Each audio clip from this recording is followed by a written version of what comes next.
Hello and welcome to Clarissa Explains It All. Briefly. I'm Clarissa and I'll be running through the answer to every question that's ever been asked in the history of mankind, from the very first ever question. Did you just hear a big fire? All the way up to the very last question that will ever be asked. It wasn't that person that releases the nuclear warheads, was it? I don't want to overpromise on what this show will deliver, but I am confident that by the end you will understand everything about anything anyone has ever wondered about.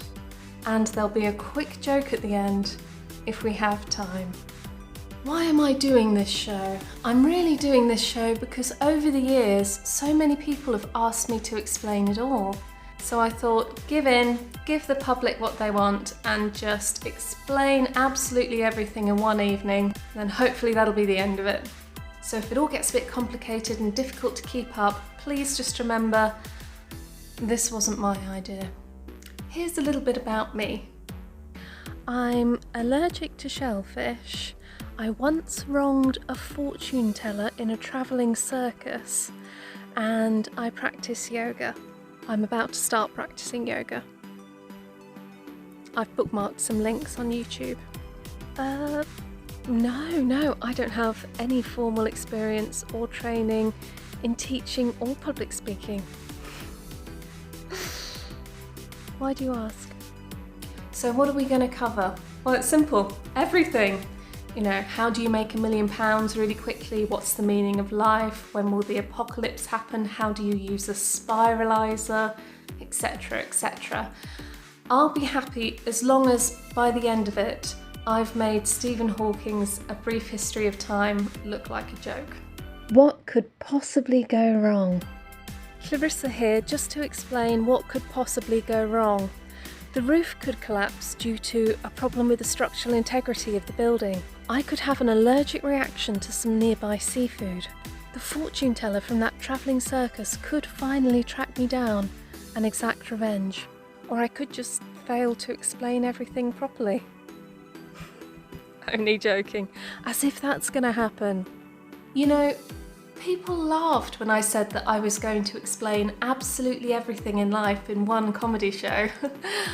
But what I found is that they weren't laughing about 13 and a half hours in. So what I've done is I've cut down the show from its original length of 3 weeks to about 50 minutes.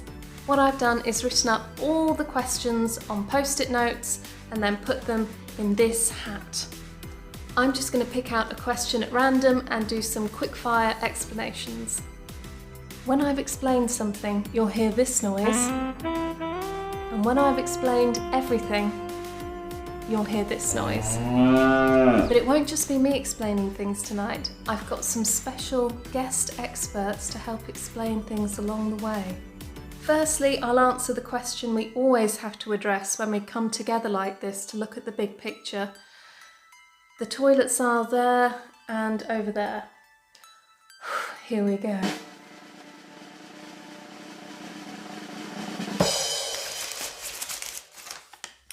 When will there finally be no more Windows updates? Good question. The final Windows update will actually be on the 3rd of September 2066.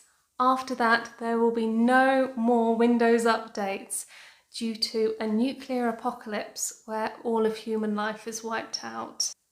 No more Windows updates after that. Yes. How long was the longest ever work meeting? The longest ever work meeting was actually 5 hours long. Anything longer than that and it technically becomes a hostage situation. Why shouldn't you mix alcohol and painkillers? Well, it can be dangerous for your liver and also it heightens the effect of the alcohol, meaning you're more likely to do something a bit crazy. I learnt that one the hard way. Revising for my A-level chemistry exams. Awful. When Meatloaf sang, "I'll do anything for love, but I won't do that," what was he talking about? Getting a haircut. How many roads must a man walk down? Well, the answer's simple to that one, of course. None. You shouldn't be walking down the middle of the road, ever. That's how accidents happen. You may think you're doing something quite cool and philosophical, but I'm the one who ends up with 6 points on my licence and an attempted murder charge. How do you get off an attempted murder charge? Well, you have to sort of spread this narrative that lots of people are walking down the middle of the road for misguided philosophical reasons, especially among the jury and the jury's friends. And also say someone else was driving the car at the time. How do you make a detective drama for ITV? Okay, this one's pretty easy. There's a basic formula you can follow. You just have to include a certain phrase quite a lot. Here's a video I made earlier that'll help to explain. We're just searching the scene now, Sarge. I've got to take this, it's the lab. We found something in the autopsy. You're going to want to come and see this. I'll be right there. What's the news? It was murder.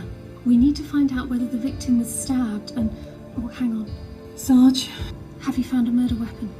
You're going to want to come and see this. I'll be right there. And here, what's happened? We found a murder weapon. Oh, why didn't you just say that on the... Hang on, this is the lab. Did you find out whether the victim was stabbed? You could say that. You're going to want to come and see this. I'll be right there. Well, not right there, because it's up in Glasgow. It would take at least 5 hours. What have you got? They were stabbed. Really think you could have said that on the phone. How long until the next Pina Colada Day? Too long, am I right? No, it's 325 days, 5 hours and 35 minutes. Was there ever a question you couldn't answer?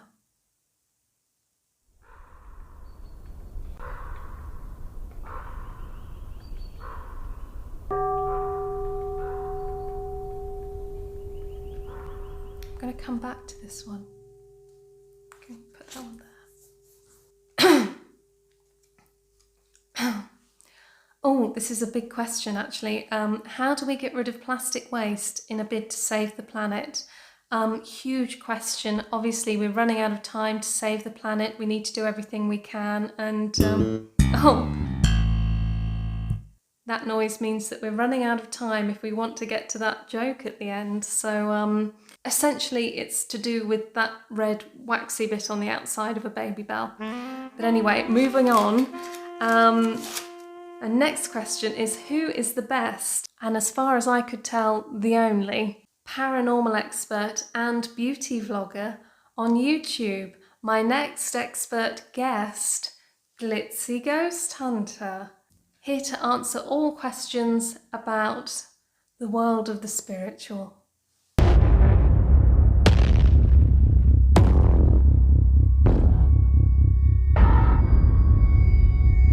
Hiya! Hope you're all really well. I'm Helena, aka the Glitzy Ghost Hunter from the Glitzy Ghost Hunter YouTube channel. You probably know me from one of my spine-chilling live stream seances. I like to think of the motto of my channel as, what would Beyonce do in The Exorcist? Or maybe my new Pandemic Panic makeup range. And then last but not least, at the bottom, we've got Matt Hancock's Local Lockdown, which is a lovely, soft baby pink. I set up the Glitzy Ghost Hunter YouTube channel about 6 months ago with the sole aim of solving everyone's paranormal and beauty problems. Perhaps you're possessed, or you're being haunted at the moment and it really sucks. Or maybe you've just not mastered contouring yet. I can help with these problems. You know, when people see me in real life, they always ask me the same thing. Is there really life after death? And if you only had a budget of £10, what foundation would you choose? I always say, you have to watch the channel to find out. It's L'Oreal. For my first ever video on the channel, I really wanted to hit the ground running and answer all the big questions about life and death and the in-between that everyone wants to know. So I decided to do a quick makeup tutorial for the eyeshadow look that Bruce Willis wears in the classic horror film, The Sixth Sense. So I've got the Benefit Big Beautiful Eyes palette, and I'm just going to be using the two lightest colours here, the concealer and the lightest eyeshadow. And what I'm going to do is I'm just going to wash those all over, and what you're looking for here is a very, very, very neutral, nude look, almost as if you haven't got anything on, because if you look at the picture of him there, it's a very, very natural look. He's basically not got any eye makeup on. I'm just using a stippling brush here and just popping on a little bit of powder just to keep the look very sort of pale and very matte. This is actually very good to keep the look from the film, because in the film, even though you don't know it at first, it's a big reveal at the end. He's dead right from the very first scene. So this keeps the look authentic. Do watch it if you haven't seen it. And then after you've done that, you can vamp it up from a daytime Bruce Willis look to a nighttime Bruce Willis look by just putting on some eyeliner, and I've just even put on some false lashes. So there you have it. Here's the finished Bruce Willis from Sixth Sense look. Great for work or school or any occasion really, and so easy to do. I hope you enjoyed the video, but most of all, if you are troubled by ghosts, I hope you found it useful. Such a wonderful, versatile look, and as you can see, I'm actually wearing it tonight underneath my black eyeliner, black face paint and black lip liner. I just love it. Since that video went viral, I have actually been contacted by Bruce Willis's people. I know, it's very exciting, it's very exciting. I don't want to go on about it, but it turns out that actually I'm being sued for defamation, which means he's actually seen the video, which is so cool. So cool. I did write back and ask if he could be here tonight for this recording. I haven't heard anything back from him, so that probably means that he's not going to make it, but you never know.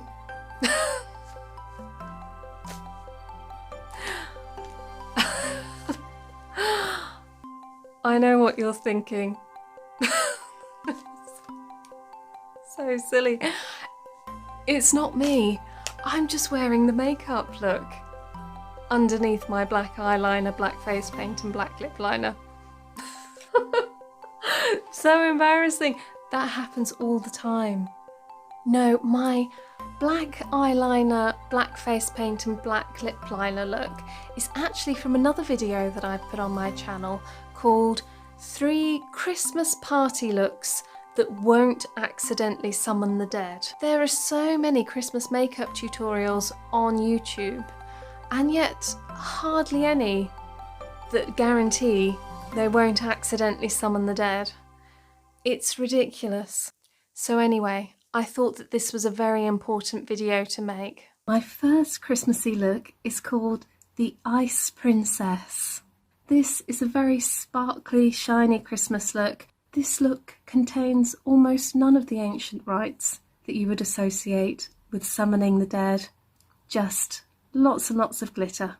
I've given this a necromancy rating of 0 out of 5. Nothing paranormal there, not a sausage. This is going to do nothing to summon any latent spirits. It's just going to brighten and enlarge the eyes. The second look is called Dashing Through the Snow. It's a very fun Christmas look. I give this look a necromancy rating of 1 out of 5. I've just rated it slightly higher than the last one because of the headband, because I think the undead do like headbands, but still the rating reassuringly low.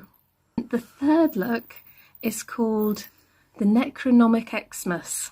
This look is based on the ancient Book of the Dead, the Necronomicon, as seen in the Evil Dead movies.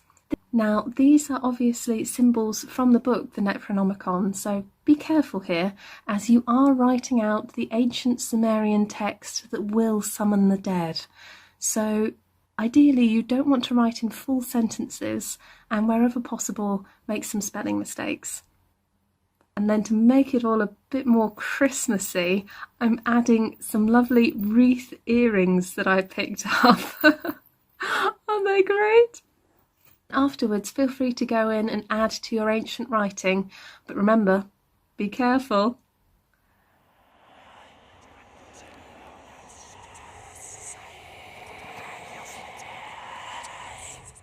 And there it is, the Necronomic Xmas. I've given this a necromancy rating of 3.5, so be a little bit more careful with this one, but as long as you know your ancient Sumerian, I'm sure it'll all be fine. Do love those earrings. I hope you find that useful next Christmas.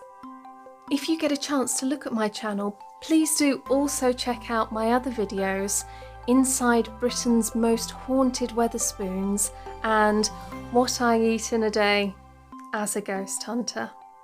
But what I'd like to do now is actually address some recent controversies from videos I've posted on my channel. A few weeks ago I posted up a video called How the Slender Man Achieves His Enviable Slender Look. I want to stress that I'm in no way body shaming anyone. Some of us just genetically are never going to be a tall, thin, smartly dressed ghoul designed to haunt the nightmares of children.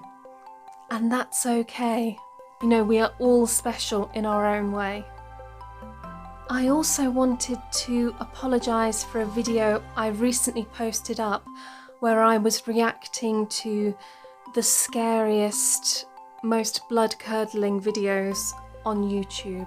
Due to a mix-up, I actually ended up reacting to a video called Compilation Best Fails on YouTube, Try Not to Laugh.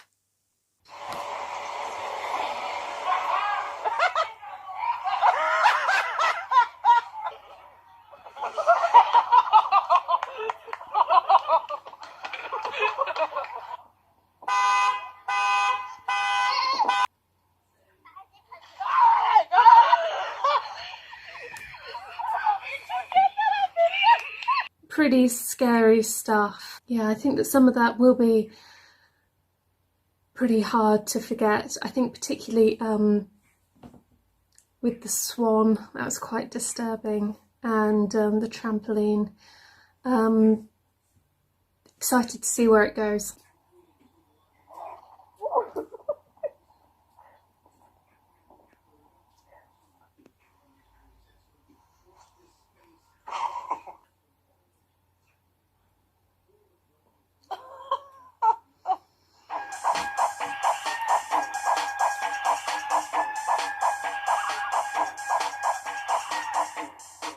Yeah, I have to say some of this is very difficult to watch. I mean, that stuff with the dog dancing almost like it was under some kind of otherworldly force.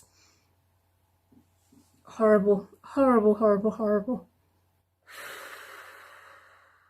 I think I'm going to have to take a quick break. Maybe I'll divide these videos up because it's quite heavy going, isn't it? I think the expectation was that as a paranormal expert, I should have been able to tell that I was reacting to a compilation of people falling over and pets being cute, rather than genuine horror. But I feel that this was actually a really easy mistake to make. I'm sure you'll agree that some of those clips, particularly the one with the swan, were genuinely quite scary. I'm certainly in no hurry to see that dancing dog one again.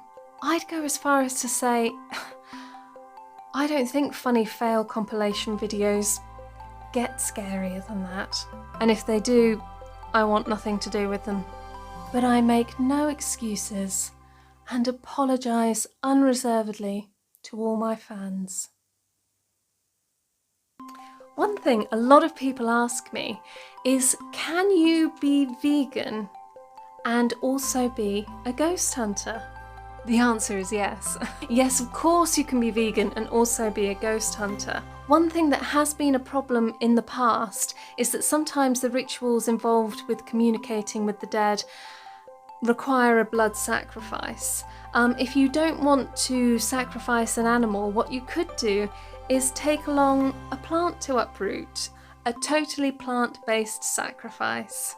What I've done in the past is I've sacrificed a fish, but to be honest, that was more trouble than it was worth, because the people I was with started complaining that that didn't really count as being vegetarian. And then even when I went as far as to then sacrifice their dog so that I could communicate with the fish in the afterlife. And the fish, by the way, was absolutely fine with it. They still got super weird about it all and ended up leaving. I'm afraid there's just no pleasing some people. Well, that's about all from me, folks. If you only remember one thing from my talk today, I'd love for you to remember that death comes to us all, and that you shouldn't use cream blush over powder. That's a good one. Good luck, everyone. Bye. Oh, I was supposed to explain to you whether there was life after death.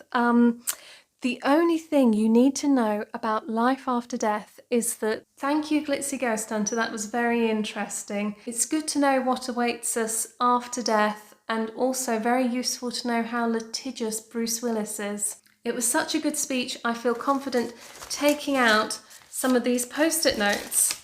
So a lot of it's all been explained with that. Brilliant. Okay, let's crack on with some more answers. This is one I hear asked a lot. Donde está la biblioteca? Where is the library? Well, good news. I found the biblioteca actually in 2017 on holiday to Barcelona. A huge relief for everyone. What is the worst film ever made? I mean, obviously this is subjective, but I have to say I rewatched Hancock recently and it wasn't as good as I remembered.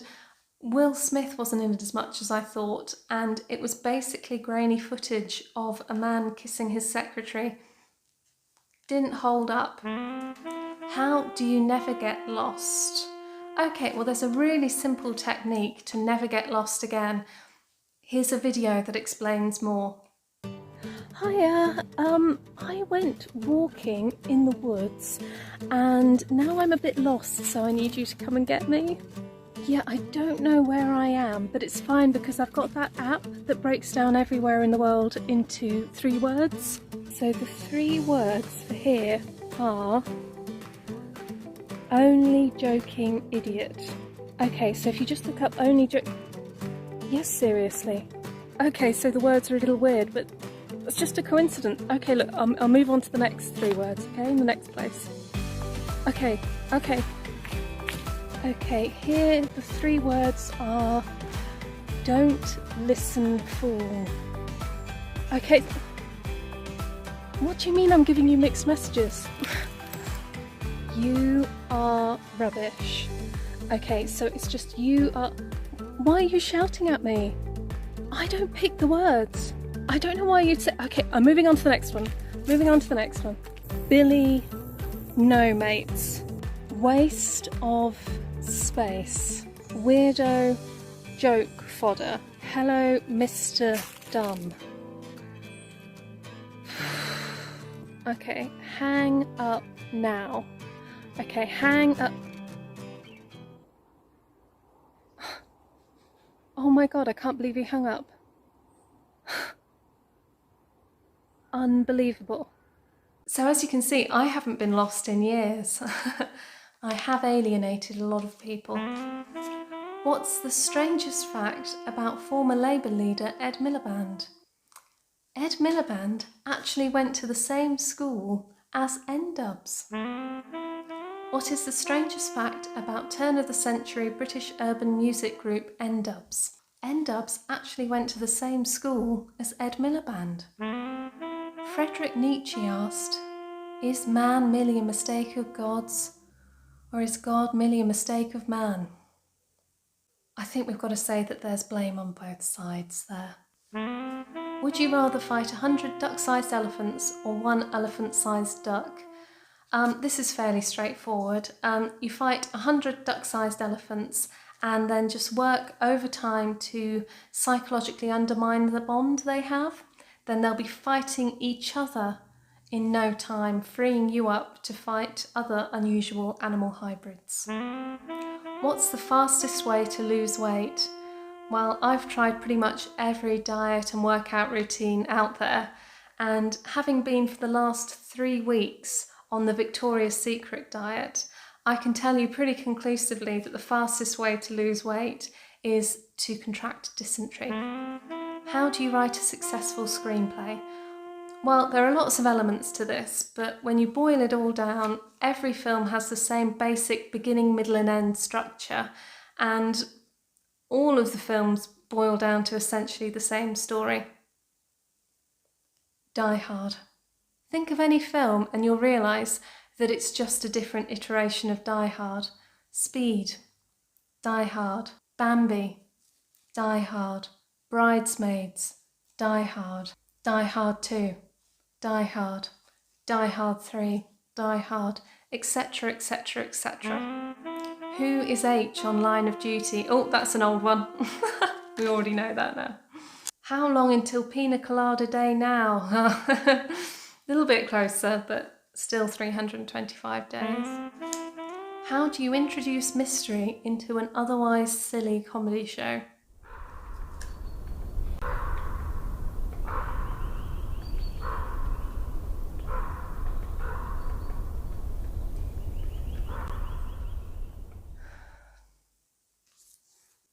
How do you have an existential crisis?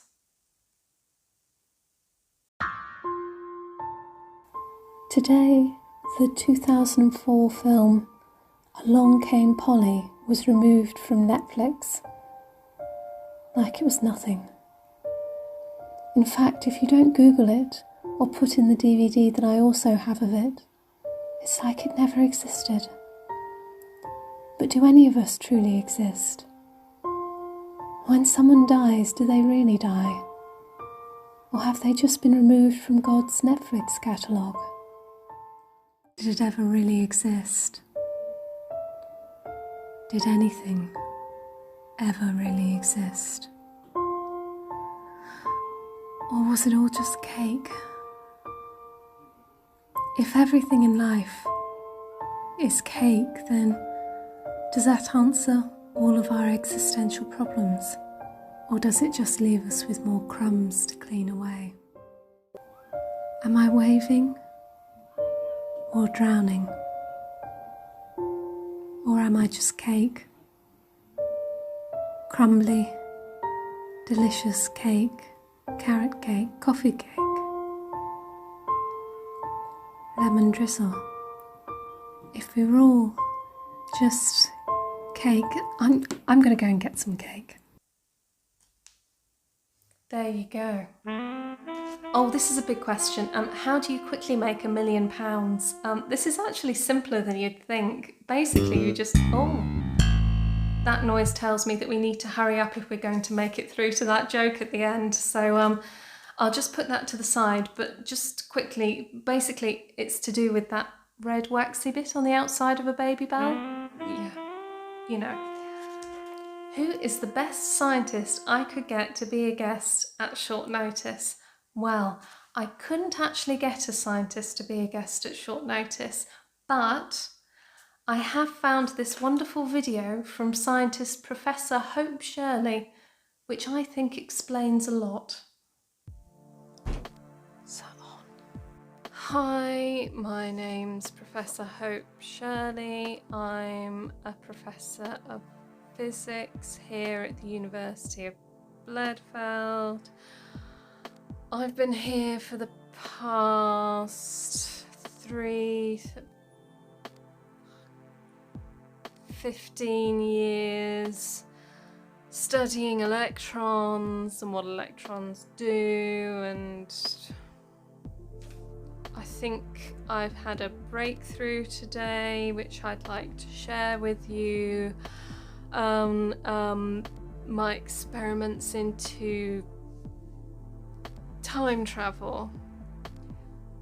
So what I've done is put electric pulses through the electrons in water to frenzify the atoms. Oh yeah, I'm recording this video just to, you know, I've frenzified the atoms in this glass of water. So what it'll mean is when I drink it, I'll just, you know, bounce backwards and forwards in time. It's just, let's get it over with, I guess.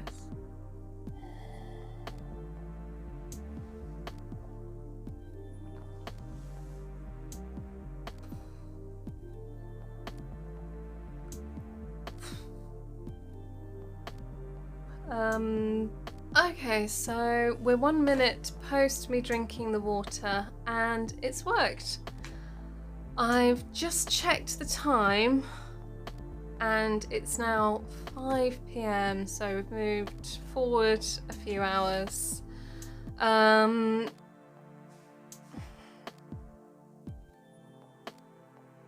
I guess that's good.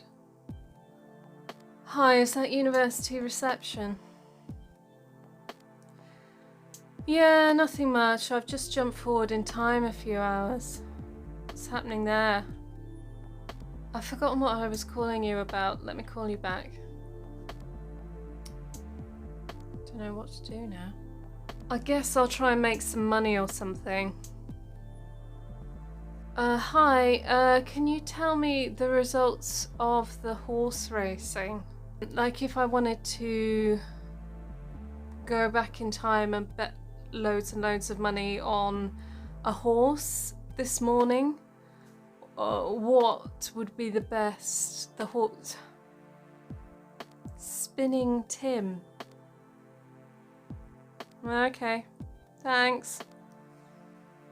Yeah, so now it's 3 minutes since I first drank the water and started travelling through time, and I've just jumped back again. It's now midday, so travel back a few hours.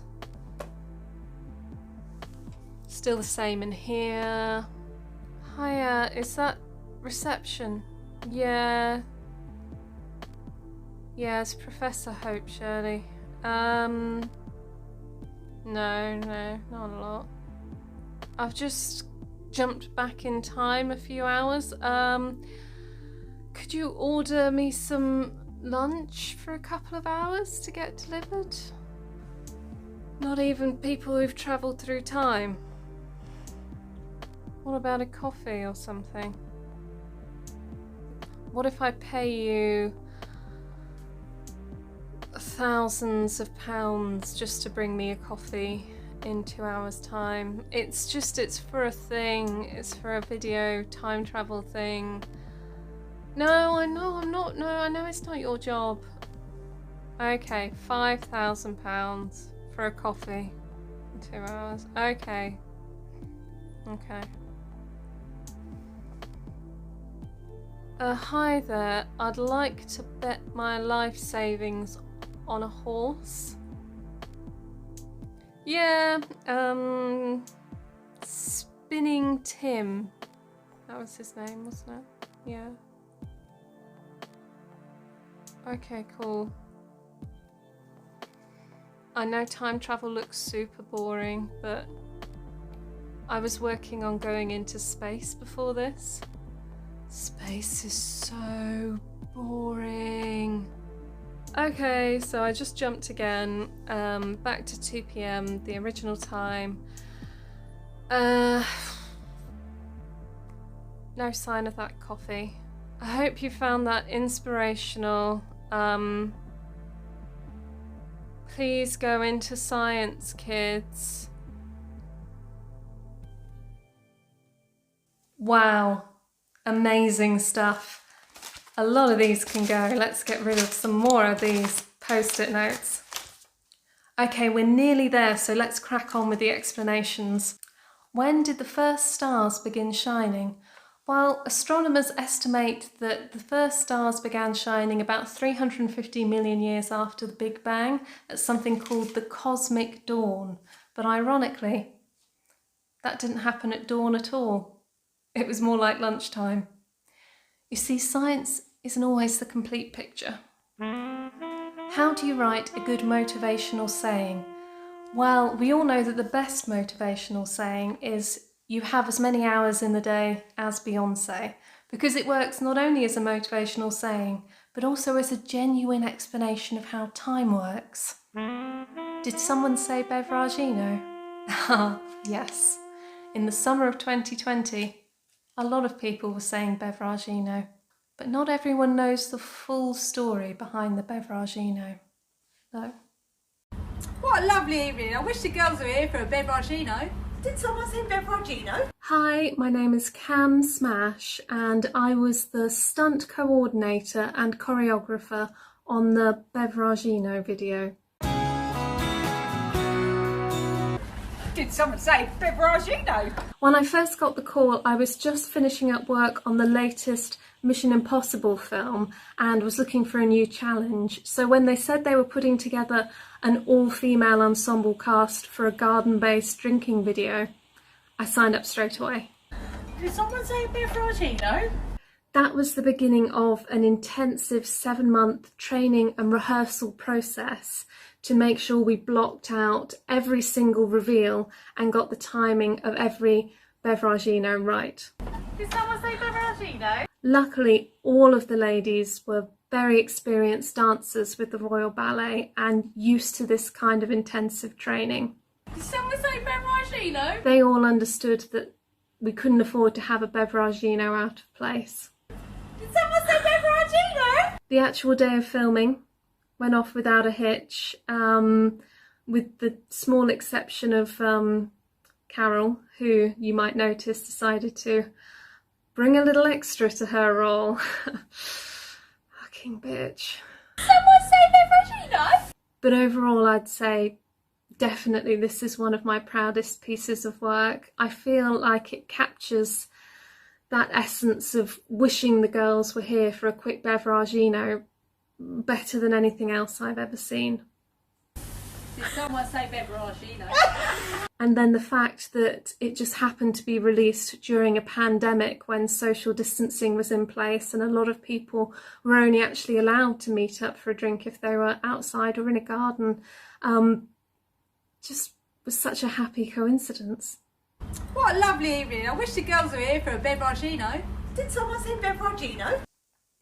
See, a lot goes into it. How do you survive in a horror film? Well, if you want to survive in a horror film, always take a high-vis jacket with you. That way, if you're being chased across a graveyard by a serial killer, you simply slip on the high-vis jacket and tell them that you're coordinating parking at the graveyard, but you think you saw a traditional victim type of person running off in that direction. Easy. What is the meaning of life? Well, Webster's dictionary defines it as the quality that distinguishes a vital and functional human being from a dead body. Pretty simple. Not sure why people ask me that all the time, really. How long until Pina Colada Day now? Oh, so close now. About 325 days.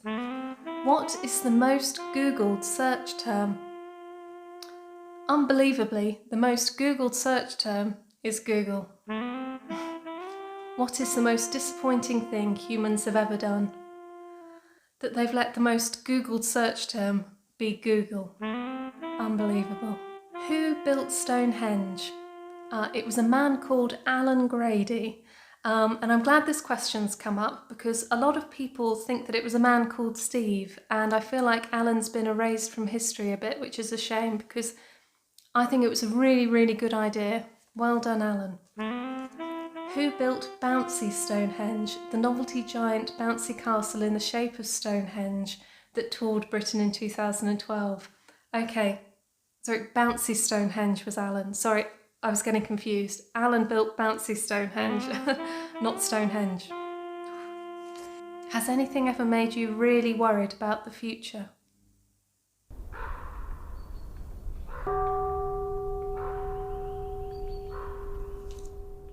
Oh, this is actually a really big question. How do you become universally liked and popular?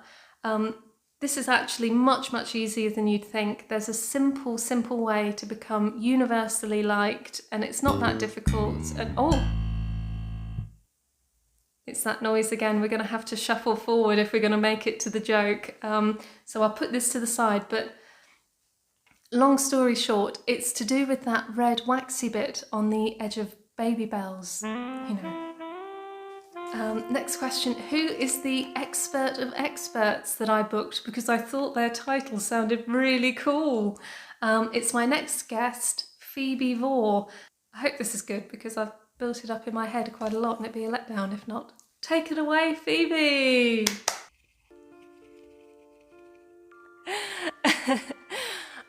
I'm not actually an Eric Morecambe impersonator, no.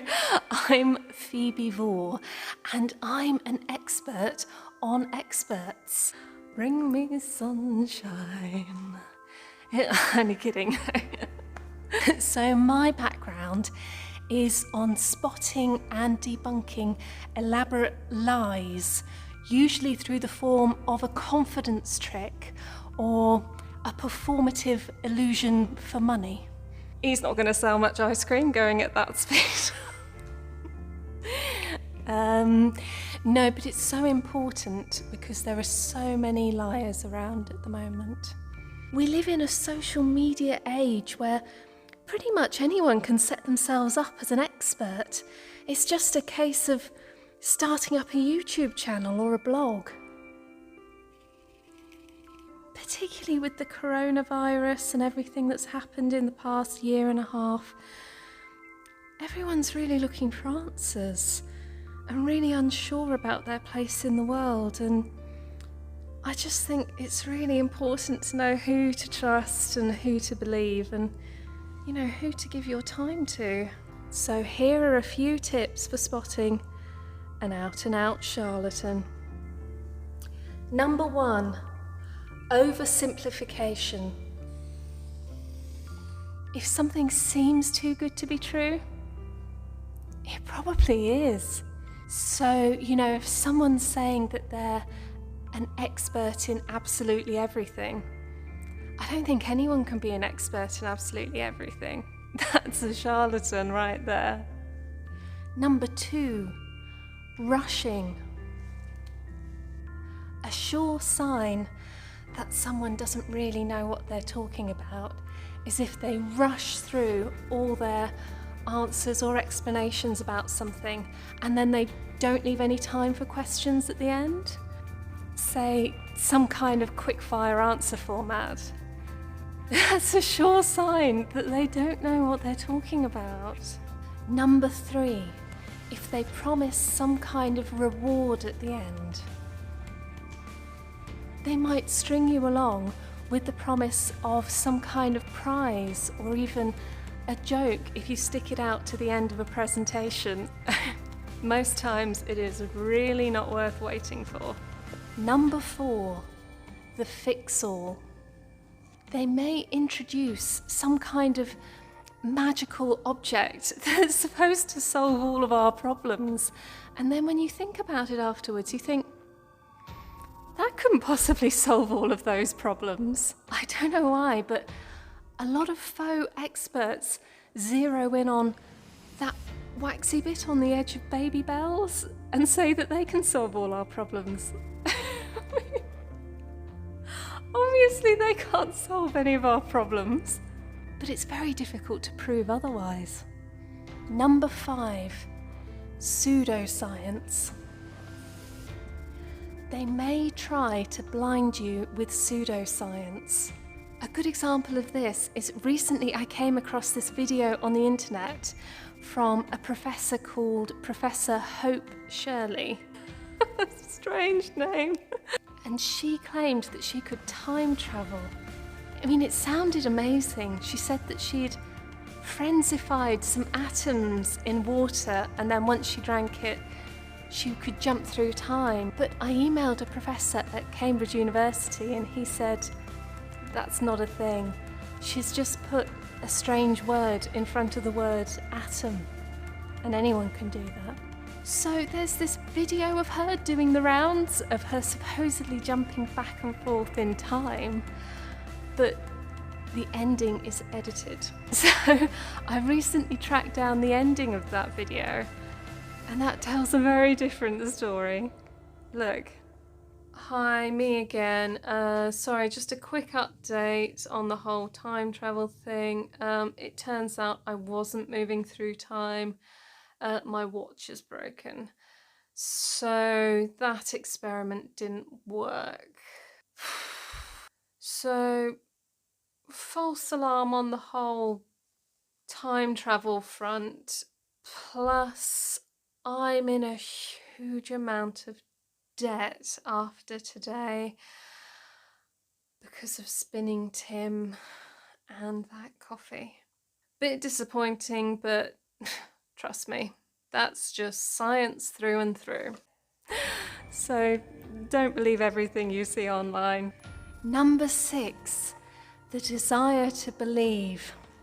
Sadly, some spiritualists will take advantage of people's desire to believe in something, whether that's ghosts or an afterlife.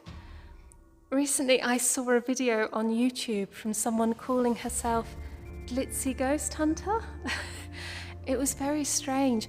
She claimed to have developed a skincare routine to banish puffiness under your eyes and evil spirits all in one go. Obviously, that's really silly. And I tried it and I still have lots of puffiness under my eyes, so. Number 7, ignorance begets confidence.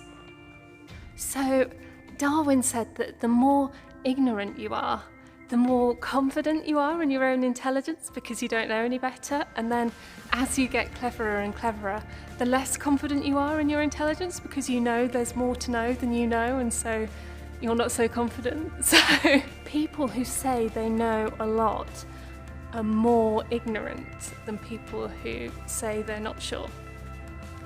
So I guess the most ignorant person you could ever come across would be someone who, I guess, claimed to know absolutely everything there is to know about everything. Wow, imagine meeting someone like that. I hope that now you know some of these things to look out for. You'll never be taken in by some of these fake experts ever again. They're the absolute worst. Thank you, Phoebe. I have no idea what all that was about, but it sounded so impressive. I'm happy to throw out the last of these post-it notes. And that noise means everything has been explained. Well done, everyone. Oh, hang on, there was one last one that I was going to explain later. Was there ever a question I couldn't answer? No, I could always answer everything. Well done, everyone. Congratulations on understanding everything there is to understand. I hope that you feel I delivered on that front. I don't want you to thank me. I just want you to, if you ever meet anyone in real life, call Clarissa and go to ask her to explain it all. Just think about what happened tonight. Also, please do feel free to donate some money if you've enjoyed the show. Just as a guide, the equivalent hour-long Edinburgh show would usually cost around £5, and the average university course where you'd learn an equivalent amount of information would cost around £15,000. So, you know, just use your judgment. Thank you so much, and I promised you if we got to the end in time we'd have a joke, so here it is. Knock knock. Who's there? Stephen Hawking. Stephen Hawking who? Yes, I think I've made him pretty redundant tonight, don't you? Only joking, Stephen. Big love. Good night and thank you, you wonderfully well-informed people.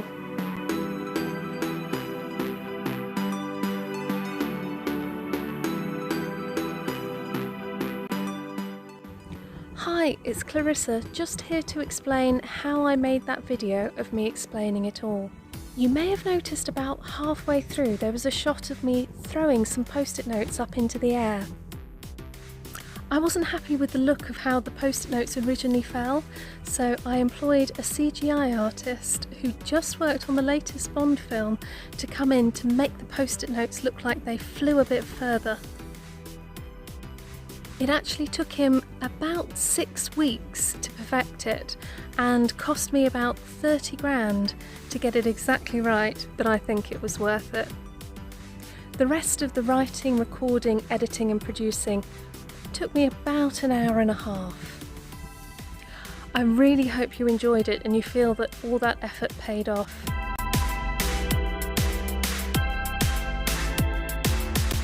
Hello, Clarissa here.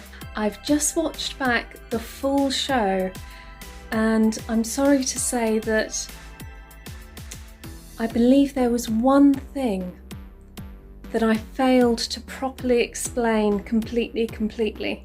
And I'm so sorry. It was touched upon in the show, but I don't know if the meaning fully came across. And that's just how long it is until the next Pina Colada Day. It's actually 325 days. I'm sorry if that wasn't completely clear or didn't come across very well during the show. Other than that, I'm confident that every single thing was completely explained. Thank you for watching.